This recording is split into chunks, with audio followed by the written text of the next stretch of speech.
Hey guys, welcome back to Celebrate the Struggle. I'm your host, Jennifer Hobbs, and you may recognize our guest if you're on here on YouTube watching the video. Tell Sam, welcome back. Welcome back. How are you today? Thanks for having me again. I am swell. I'm going to try and keep my attention focused and not paying attention to anything and everything around me because so far today, my attention span has not been my greatest asset. If you guys did not check out our the show last week, Dell joined me last week. You got to check it out. We had a great conversation about his journey. You know, he is an Army veteran, was in infantry, special forces, so much more. And now he is a mentor with the Veteran Treatment Court. And so we had chatted about so many different things, so many prominent topics when we talked offline. And so I knew that this was going to be some great conversations to have to put more enlightenment out there. And for those of you that feel like you're in the boat alone, you are not. And so Dell, thanks again for being in here. You know, we had chatted last week about one of the things we wanted to move in and kind of make it its own topic is the conversation of anger and how in veterans with post-traumatic stress or potentially, not potentially, other people from trauma that have post-traumatic stress experience anger. It comes out in the form of anger for so many different reasons. Can you relate? Have you ever I like just a tiny bit of anger issues. Yeah, I can absolutely relate. And it was I'm going to start with a quick story, actually, if you don't mind. But I was talking to one of my friends. He was a colonel in the Army, and we were talking resiliency issues, and specifically we were talking about anger. And he had mentioned that anger um, was something that he really struggled with. And it's kind of interesting to see like a full bird colonel being vulnerable and talking about anger or something, right? Like, and so as a subordinate, it was kind of an interesting conversation. Um, but I told him that, sir, this makes a lot of sense to me that like when you played high school football, you're rewarded for anger, by tackling hard, by blocking, by doing that stuff. And so you get this, um, people are encouraging it, and you get a positive mental feedback for your aggression. And then you get in the military, and the same thing happens, where you're rewarded for aggressive actions. And even things like obstacle courses or a bayonet course or something like that, you're reinforced for aggressive actions. And we do so much training that reinforces that, combatives and other things. Um, and then you spend 30 years in the military, um, and then you wonder why something that's worked so well for you overseas and other places, anger's worked really well for you. It's been a good tool for you. But then you come back and it doesn't work with your wife and it doesn't work with your kids. And you go, this, but it's the good news is it's something that you've learned and you can learn other tools. But right now, the only tool in your box really is anger. And it's just been really highly encouraged for those um, kinds of situations and the training you've been through. And so that's the good news is if you're really struggling with anger, it's something that can be learned. It's a behavior. And so there's a lot of therapies out there that change behavior. But it does take a conscious effort. It does take a lot of work. And I've gone through a lot of this stuff myself, and it's something that takes you don't just get it after one session. You gotta keep practicing it again and again and again. Actually, I'm glad you bring that to the surface.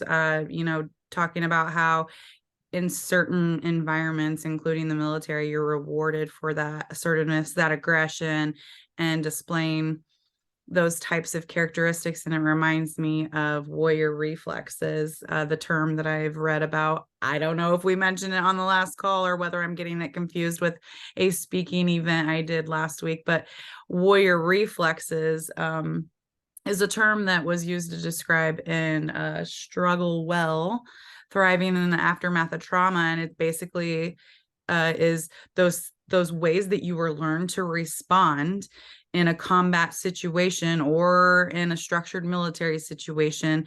You come back, and when you use them in the civilian environment, now suddenly they look like, to some people, like PTSD, and it was always just something that was trained. Those warrior reflexes are no longer appropriate.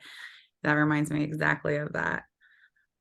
Yeah. So you, on the last call, and again, if people didn't get a chance to see that or hear that, you should go back and watch it, because it's been quite a journey for Dell, even to the point that, you spoke about being able to go to was it Lone Ranch? Ranch of Hope. Ranch of Hope, and got so much from it. And then even then, 6 years later, found yourself in a situation where you got a domestic charge. Yes. And Uh-huh. do I understand right that it was like anger, like that kind of, you go ahead and just Yeah. play her? So I went through two deployments with special forces, then I did a third deployment with the infantry. And when I came back, really had a lot of relationship struggles with my ex. Um, and then I went through a divorce in about 2011. And the chaplain at that point in time, the chaplains noticed I was really struggling, and they were the ones that said, you need to go to you need to get some help. You need to get kind of work on this.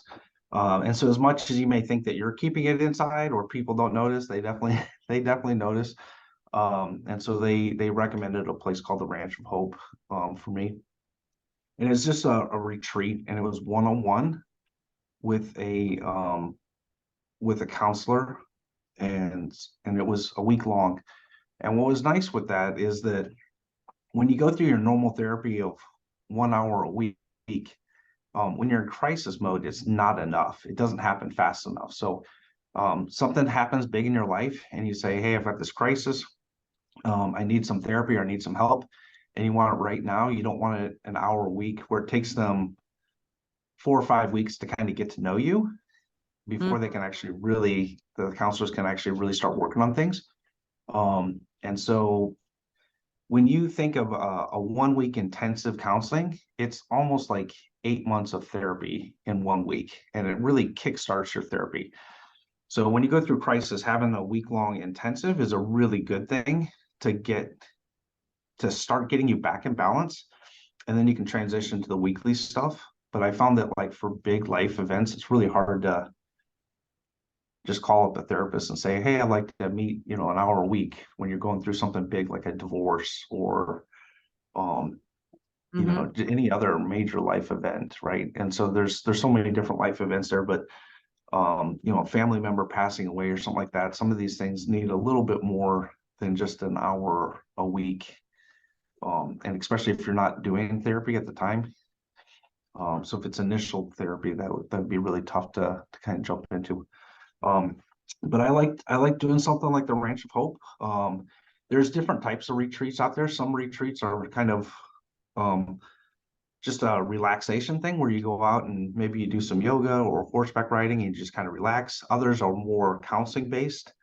And so both of them are good in their own way, and they're both good at reducing some of those anger issues or kind of um, letting out some of that stress that's kind of in the background. So and kind of with that story where you said, hey, you went through a week-long intensive, and then 6 years later, you still managed to get arrested, right? So it's not permanent. It doesn't last. Um, the behavior changes. You got to work on those things, and then you got to keep Yeah. maintaining that stuff. Or I found that kind of just doing different types of therapy or different types of things throughout is enough to help keep me on the right track. And different people can find help in different areas. So these are just where I found help. It's not necessarily the right answer for everyone out there listening, right? It's just where Right. I found help. And so I also went after that arrest in 2018. I did um, a lot of therapy, um, and so involved with legal issues. It was a felony arrest, and so a lot of pressure, a lot of anxiety involved with that. But I was also doing just a bunch of stuff um, for myself at that point in time. So a lot of individual therapy. It's hard to say that you don't have issues when you've got an arrest out there, right? Like, so if you need a foot stomp clue that you're struggling, an arrest is one of those things that say, hey, you really need to work on yourself. Um, I did a lot of individual stuff at that point in time. I took an anger management class at that time. And so some of those documents I was using to turn into the courts. But it wasn't really for the court so much as it was for me. Like, I'm trying to figure out Yeah. myself and anger issues. Um, and then I have recently in this past year, I also did the Veterans Affairs. They've got a program called Strength at Home, which is a 12-week program. And it's kind of you don't have to have a domestic violence for it, but it's kind of a mixture between anger management and relationship building. There are some people that have domestics in there, that they're taking it for the courts because the training also counts for court requirements. But you don't have to have any kind of arrest to take it. You just got to be a part of the VA healthcare system, and you can sign up for it. And one of the things that I really like with their program is they talk about the difference between being aggressive and passive and assertive. And assertive is kind of that area where that you want to be, right? And so we can be too angry, we can be not angry enough, all right, too passive and let Mhm. people walk all over our boundaries. But trying to find that area where we can talk about our emotions, we can be assertive about what we're feeling with people, without getting into arguments and things like that. I found that was those are very, very helpful That's therapies to go through. First of all, I'm glad you told me about it. For before we got on the call, Dell was telling me about this program, and I had not heard about Strength at Home. And I think that I can't wait to share it with other people because I didn't even know about it. And what an appropriate thing. Like you said, like it's not just for people who, have any sort of charges against them, or even people that think like that I have these huge anger issues. Like deep down, like a lot of us are experiencing anger, and it does end up affecting parenting and family relationships. And you said something else right before this call, which was just such a profound statement, so true and so accurate for myself and so many, that it's so easy to sit there and connect with other people. It looks like that on the outside. And then when it comes to those more intimate relationships in your life, and I don't mean just intimate by spouse, but those closer relationships, that's when it gets a little bit more challenging to communicate and just be able to be vulnerable, or see things for what they are, and then know what to do with them. And then Yeah, another thing is yeah. you had mentioned. Go ahead. Sorry. Sorry, I'm all over the place. I get so excited. But you had said that the Strength at Home, they teach you how to be assertive. And it was just this word that popped in, making me think of the stuff that I have read on anger. And it talks about like getting like assertiveness training. And, I got to be honest with you, when you first see that word assertive, it doesn't seem like this positive word for people struggling with anger. And then when you start to really think about it, and what assertive is as opposed to aggressive, like there's a distinction. Yeah. Yeah, and those are the things that I think that therapy really helps point out, right? And those are things that I learned, and kind of, helping me rethink or reframe some of the things I think about. Like, hey, am I being aggressive, or am I being assertive, or am I being passive, right? And so those challenges are kind of interesting to work through that stuff. The other thing that I really um, kind of well, especially when we talk about anger, like counselors would say, "Hey, how are you feeling?" And for me, there's maybe like three or four crayons in the box, right? So I'm happy, I'm tired, I'm in pain, or I'm angry. Um, those are that's my whole spectrum of feelings. Um, and so apparently there's a lot more out there, right?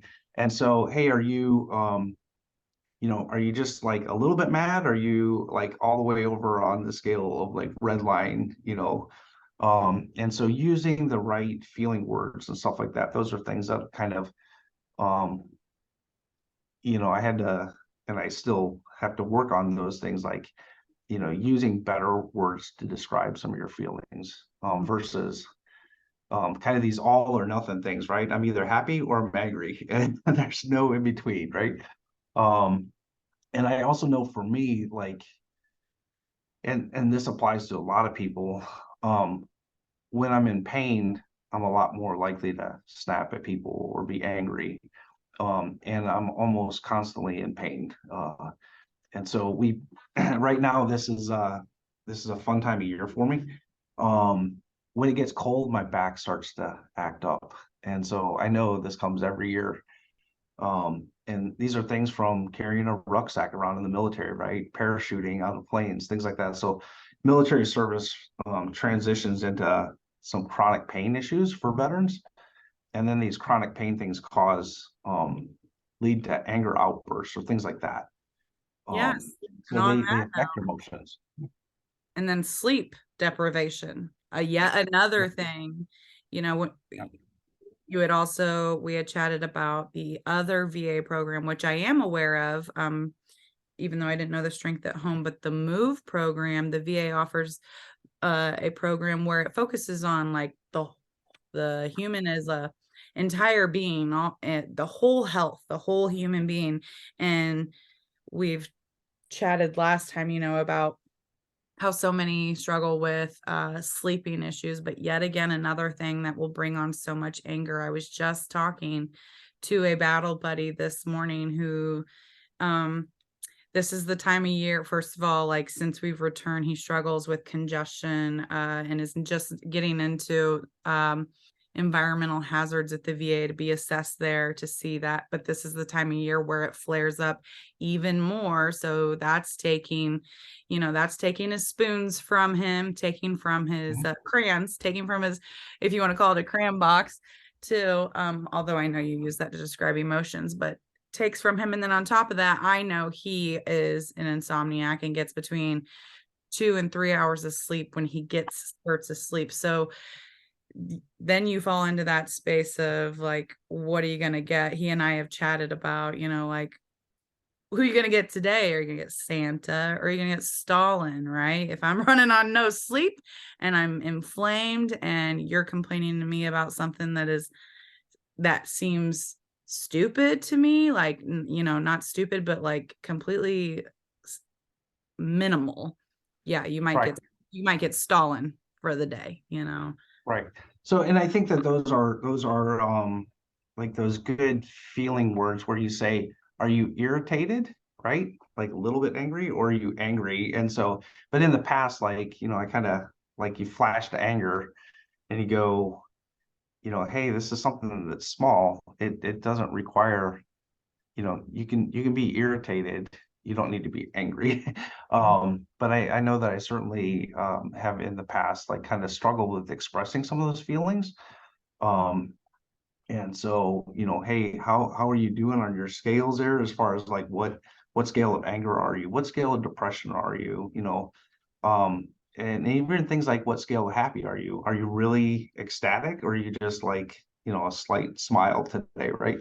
And there's not really right or wrong answers, but I have found that like when I found that I had anger issues, then it kind of helped highlight that I have um kind of emotional issues, right? Like with expressing my emotions. But anger is the one that kind of pops up and it red flags to everyone around. And they notice those things. That's the one that they kind of say, hey, you overreact to this, or you didn't respond appropriate. And so for me, like when I talked about going through the sleep stuff, but when I went through the sleep stuff and kind of figured out how to sleep, then I started working on myself, and PTSD.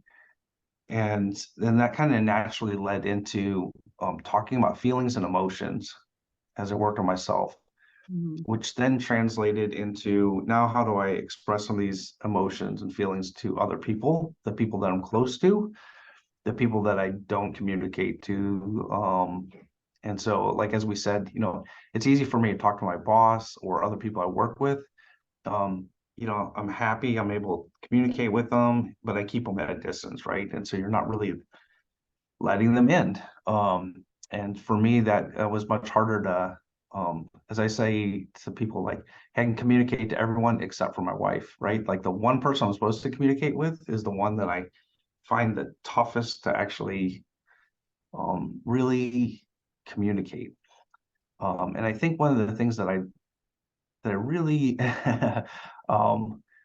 one of my things that I kind of learned from going through that strength at home program was they'll tell you like, hey, if you're really angry, like take a timeout, right? You've probably heard that. Mhm. Okay.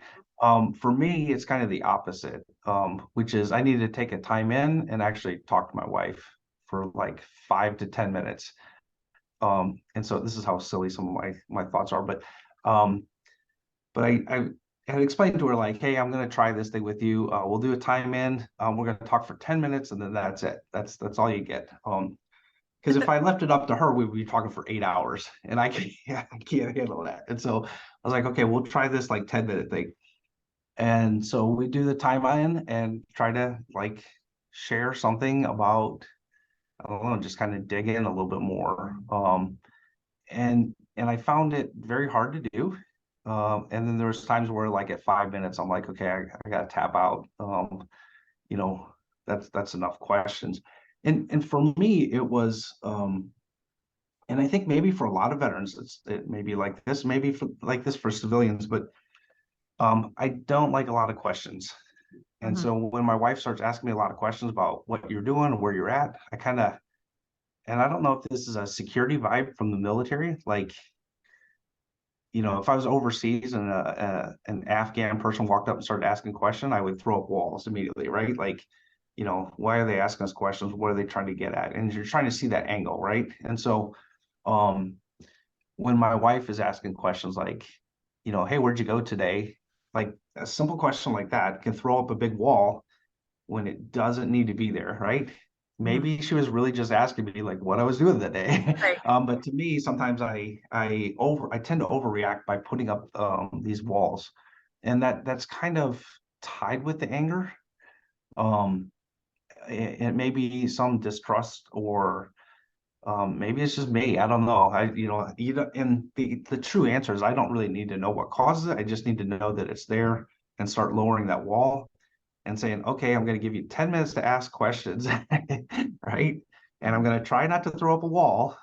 Um, and I'm going to try to make some deliberate time to communicate with you. Uh, and for me, that's still a work in progress. Like it takes I don't know why, but it takes some effort on my part to really try to connect with her.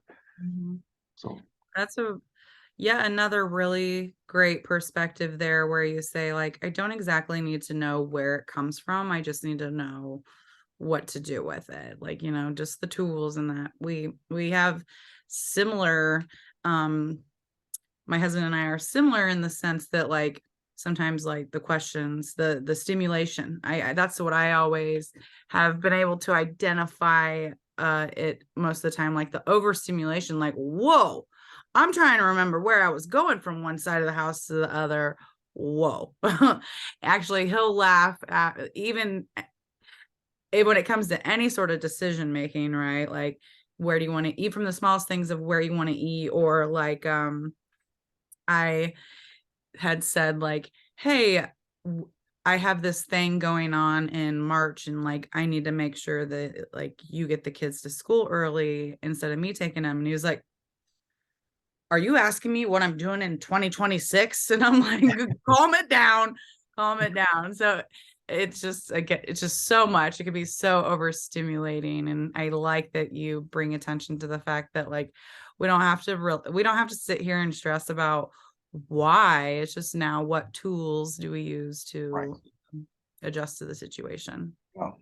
And I think having the right time and place for it is helpful. Yeah. Um, and so even setting, so in that example there, like setting boundaries, like, hey, we're going to try to talk for 10 minutes. And it may sound like, again, it sounds ridiculous. Like, oh, hey, you have to set 10 minutes to talk to your wife. It is ridiculous. But previous to that, we weren't really having any meaningful conversations. So 10 minutes is a giant leap forward. Right. Kind of when you're just living life and, going to work, doing Netflix, hanging out with the kids, doing all this stuff, but you're never really talking. And to set aside 10 minutes was kind of a giant leap forward. Um, and so like right now, what I'm doing is I'm doing some doing some therapy, some individual therapy. And so as I came out of that PTSD stuff, I started getting ready to work on others. Now I'm still doing I call it couples therapy, but it's just me in there. And so I'm trying to figure out how I connect with my significant other. Uh, but I'm talking to a therapist about, how I'm trying some of this stuff or how I'm, what works. Because I know that anger doesn't work, right? And so a felony arrest will tell you, hey, that doesn't work. I don't always know the right answer. And I'm willing to try some of these things. And so what I think is good for other veterans to kind of hear is, again, if you want to work on couples therapy, you can do it with your partner, or you can even just try working on yourself. And then your partner will see changes in you, and hopefully they will come along for the journey. But you can't really control them, so you can control yourself. And so that's where I look at the therapy. Hey, I'll try working on some of these things myself, and I will go forward and see what my try to learn what my issues are with what my anger things are, how they come out. Um, to be quite honest, the therapist talked to me and said that she didn't, when she found out I was a veteran, she's like, well, I'm not really sure, like I don't do PTSD. And I kind of like talked her down on like, well, I'm not here to talk to you about like the like combat stuff or things like that. I just want to talk about relationship stuff. And Oh, so, um, she but specializes in like the couples. she does relationship Okay. stuff, yeah. And so when I called her up and said I was a veteran, like I even from the therapist, sometimes you get some pushback, like, um, and that's not always, it's not always fair, right? To feel like they're already judging you, like, oh, you might be a Yeah. handful, They're like, you're a on veteran, it. like, you're a On it therapist, on this one. Pass the phone. right, right. And so it took a little bit of convincing, like, oh no, like, but even when I talk to her, like I still kind of bring up, there's sometimes where that stuff does affect. And so you do talk about some of the military service. But really like just looking forward and saying, okay, what's the relationship stuff? How do I handle these emotions and how do I let them out? And that's really the topic that I cover right now with her is the um, just those emotions and kind of going through it. And it's again, it's oddly similar to some of that stuff with the strength at home. Like, are you being aggressive or are you being assertive or are you being passive? And I know that a lot of people let things out in different ways, and plenty of people are passive aggressive, right? And so they they don't have to, you don't have to be angry and throw things or be aggressive to have an anger issue. You can actually be fairly calm, um, and just be kind of miserable and spiteful, or vengeful on things, and kind of let stuff out that way. So those anger issues, I think those are fairly common with a lot of veterans, not knowing who to connect with. And so again, veterans like to isolate a lot. And so having pro-social activities where you can get out and connect with people helps reduce down some of those um, anger issues that you may feel on the inside, or depression issues. Depression can be another big one. So I use anger because that's the one that I that I connect with, but it could be depression too. And so any of those kind of major emotions that you're really struggling with, doing pro-social activities is going to help you connect. And then just working on how you express those emotions to connect with other people. Right. You can't sit there, you can't isolate and practice those skills. You have to put yourself into those situations to be able to use those things that you're learning. In education, one of my favorite strategies to teach students that a speech therapist taught me about 4 years ago was to teach students about the think bubble and the talk bubble. And I think that comes into play for all of us. But again, like a very useful tool for people that need to focus on using those tools to be able to respond and not react. So to think first, and like some things just need to stay as the think bubble and then decide what is appropriate to be the talk bubble.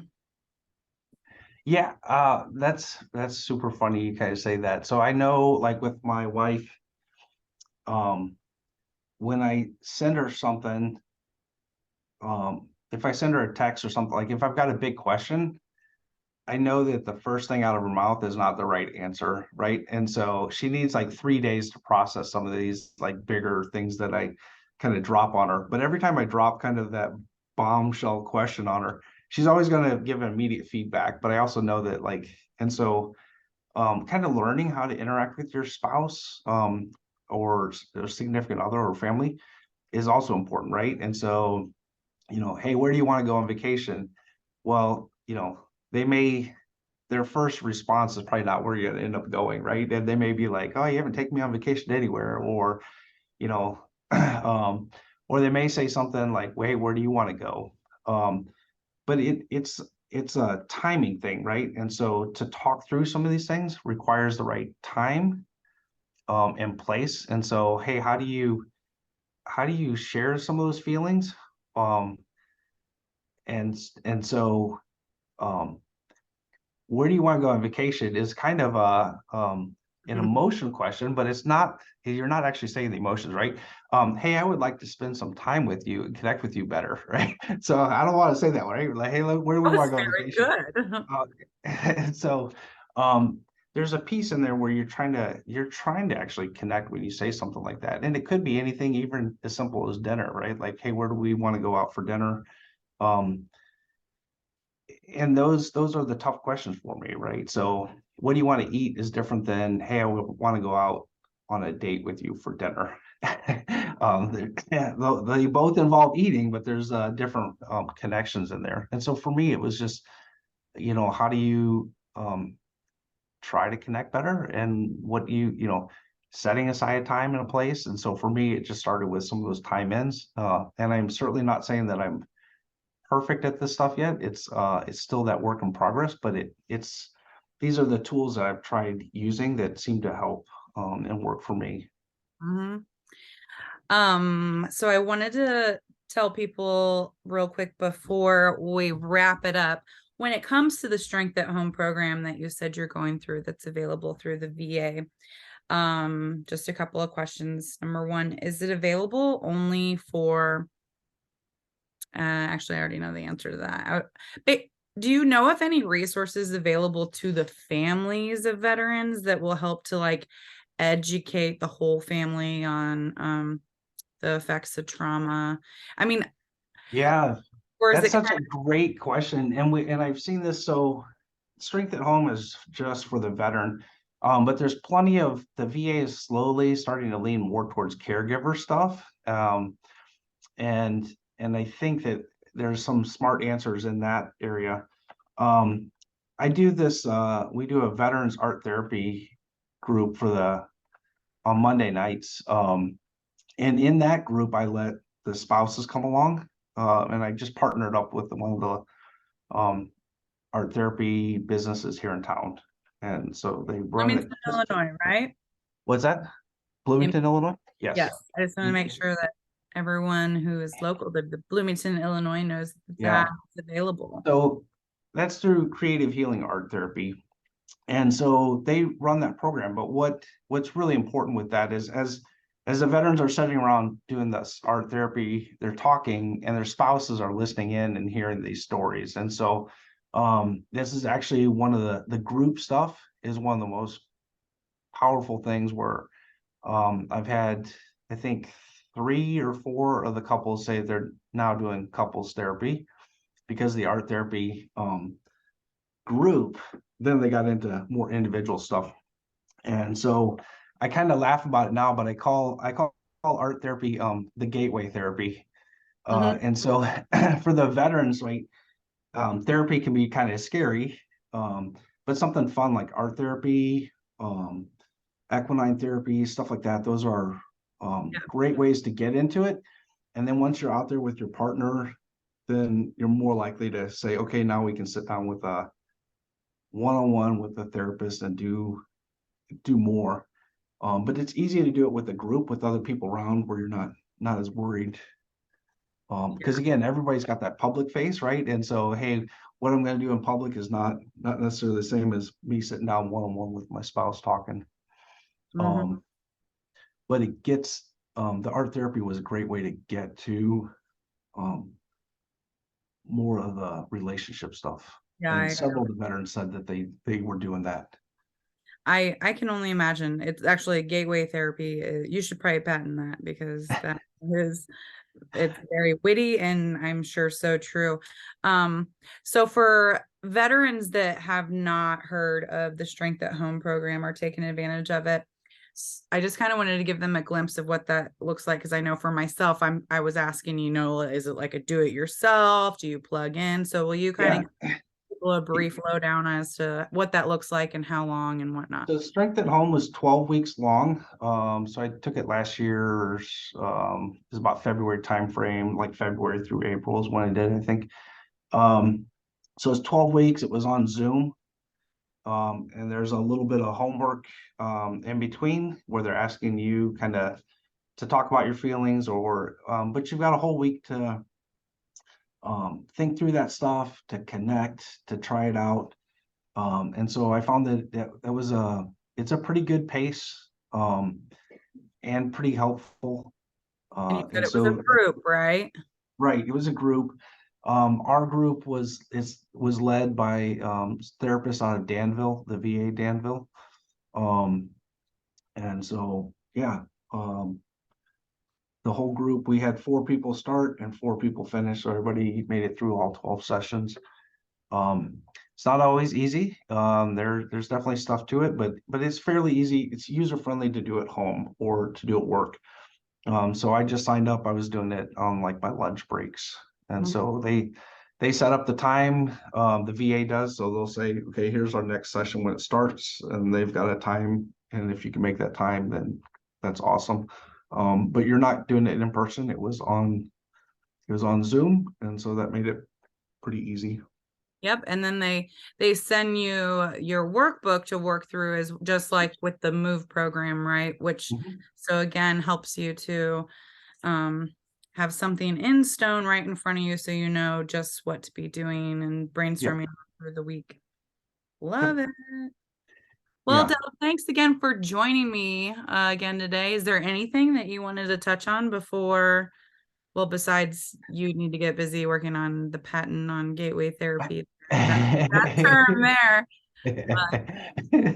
It's no, I just would say, to the veterans out there that are listening, take that chance, try the therapy.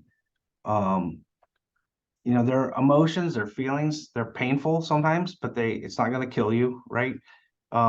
You may go through a box of Kleenexes or whatever, um, but working through those anger issues and stuff like that, reducing it down helps. It makes a difference in your life. I've definitely noticed a difference as you start getting more and more stable, right? So you have less impulsive emotions, and you kind of work through these things and you get more stable with other people around you. You're going to have benefits in your life. And so I'd say start somewhere, whether it's a week-long therapy at a retreat or it's hourly therapy or something like Strength at Home. There's so many different ways that you can start, but just try something, you know.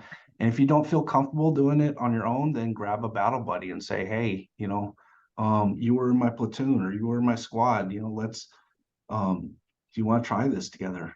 And it's the same thing as having a workout buddy, right? Right. You can have a group or something like that and connect. And that's where you're going to find a lot of that healing, and you can get through that anger stuff. It's not a permanent. It doesn't have to be that way your whole life. It is something that you can train and learn and get through. Hmm. Yeah. I'm so glad you wrapped it up right there with saying, like, hey, take a battle buddy. Like, if you, I know for myself, like, it makes me think of, if you are out there and you're a veteran yourself, and you may not necessarily feel like you struggle with anger, but well, that you're really good battle buddy who you love and care about so much that their anger is affecting different areas of their life, not to mention their health. Put yourself in that position to say, hey, would you do this with me? I feel like I need this. And, be that person that walks in front of them up the mountain so that they'll follow you. Yep. That was great advice. Well, as we all walk away from today, I hope we will all continue to think about our thought bubble and our talk bubble. You're going to remember that now, Dell. Right. And I can only imagine that we'll be seeing you on here again. Our conversations are enlightening for me as I continue to learn more that I can share with people I know. Already finding out about the strength at home, which I will put in the show notes here. And we will see you in the future upon our next conversation. All right. Well, thank you for having me on, and have a great day. You too, and have happy holidays. Absolutely.